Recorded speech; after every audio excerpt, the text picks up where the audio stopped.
ADGP MR Ajith കുമാറിന്റെ ക്രമസമാധാന ചുമതല എടുത്തു കളയാൻ സമയമൊട്ടുമേ വൈകിയിട്ടില്ല എന്നുള്ളതാണ് പാർട്ടി സംസ്ഥാന സെക്രട്ടറി MV ഗോവിന്ദൻ പറയുന്നത്. സജോ ദേവസ്യ ചേരുകയാണ്. സജോ, അതിൽ ഈ പറയുന്ന ഉത്തരവിൽ എന്താണ് കാരണം പറയുന്നില്ല? ഈ പറയുന്ന ക്രമസമാധാന ചുമതലയുടെ മേലങ്കി മാറ്റുമ്പോൾ പോലും മുഖ്യമന്ത്രി പിണറായി വിജയൻ ADGP സംരക്ഷിക്കുന്നു, RSS ചുമതലയിൽ നിന്ന് ബറ്റാലിയൻ ചുമതലയിലേക്ക് മാറ്റി എന്നൊക്കെയാണ് പ്രതിപക്ഷ വിമർശനം. അതിനൊക്കെ പാർട്ടിയുടെ മറുപടി എന്താണ് സജോ?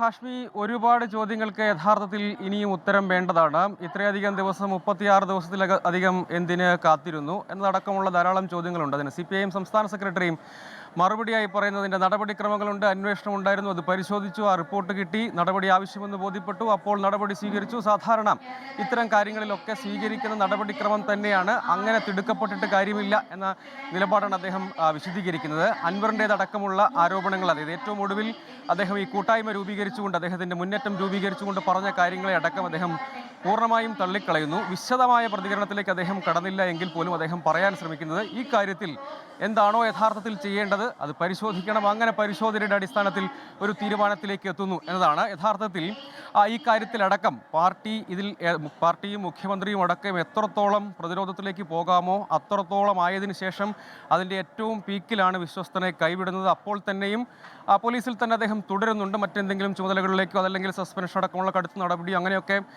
പറയപ്പെടുകയും ചർച്ച ചെയ്യപ്പെടുകയും ഒക്കെയാണ്. അതിലേക്കൊന്നും പോയിട്ടില്ല. അപ്പോൾ ഈ കാര്യത്തെ സംബന്ധിച്ച് അദ്ദേഹം കൂടുതൽ വിശദമായ പ്രതികരണത്തിലേക്ക് കടക്കുമെന്ന് നമ്മൾ വിചാരിക്കുന്നു. അദ്ദേഹം തിരുവനന്തപുരത്തേക്കുള്ള യാത്രയിലാണ്. കണ്ണൂരിൽ നിന്ന് തിരുവനന്തപുരത്തേക്കാണ് നിയമസഭ നടക്കുന്നുണ്ട്. അതോടൊപ്പം തന്നെ അദ്ദേഹം നേരെ AKG സെൻറ്ററിലേക്കായിരിക്കും പോവുക എന്നാണ് പറഞ്ഞതൊപ്പം നിയമസഭാ സമ്മേളനത്തിലും പങ്കെടുക്കുക എന്ന ലക്ഷ്യം കൂടിയുണ്ട്. അക്കാര്യത്തിൽ പ്രാഥമികമായി വിശദീകരിക്കുന്നത് ഈ കാര്യത്തിൽ നേരത്തെ തന്നെ വ്യക്തമാക്കിയതായിരുന്നല്ലോ, അന്വേഷണം നടക്കുന്നു, പരിശോധന നടക്കുന്നു, അങ്ങനെ ആ അന്വേഷണം പൂർത്തിയായിരിക്കുന്നത് സംബന്ധിച്ച റിപ്പോർട്ട് ലഭ്യമായി, അപ്പോൾ നടപടി ആവശ്യമുണ്ട് എന്ന് കണ്ടു, അതിൽ നടപടി സ്വീകരിച്ചു എന്ന വളരെ ലളിതമായ വിശദീകരണമാണ് CPIM സംസ്ഥാന സെക്രട്ടറി പറയുന്നത്. പക്ഷേ അത് മതിയാകുമോ എന്ന ചോദ്യം അവശേഷിക്കുന്നുണ്ട്. കാരണം അങ്ങനെ നേരത്തെ തന്നെ ഇതുമായി ബന്ധപ്പെട്ട കാര്യങ്ങളൊക്കെ ചൂണ്ടിക്കാട്ടപ്പെട്ടതാണ്.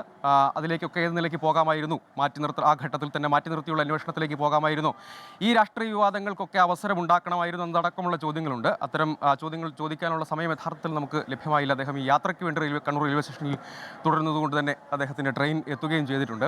അപ്പോൾ ആ കാര്യത്തിൽ വളരെ ലളിതമായ വിശദീകരണം, അതായത് നേരത്തെ പറഞ്ഞതുപോലെ ഉള്ള ഒരു ലളിതമായ വിശദീകരണമാണ് നേരത്തെ സംസ്ഥാന സെക്രട്ടറി സംസാരിച്ചപ്പോഴൊക്കെ പറഞ്ഞത്. ആ കാര്യങ്ങളിൽ പരിശോധന നടക്കുന്നുണ്ട്. അതായത് ഈ വിഷയത്തിന്മേൽ പരിശോധിച്ചാൽ പൂരം കലക്കൽ മുതൽ അൻവറിന്റെ പലവിധ ആരോപണങ്ങളുണ്ട്. ഒപ്പം ഈ പറയുന്ന ചോദ്യങ്ങളോട് നിൽപ്പാണ്. ഈ പറയുന്ന ചോദ്യങ്ങൾ പ്രതിപക്ഷത്തെ ചോദ്യങ്ങൾ അത് നിയമസഭയിൽ അടക്കം ഉന്നയിക്കും. കുറച്ചുകൂടി വിശദമായി പ്രതിപക്ഷ CPIM അതിൽ മറുപടി പറയുമായിരിക്കും.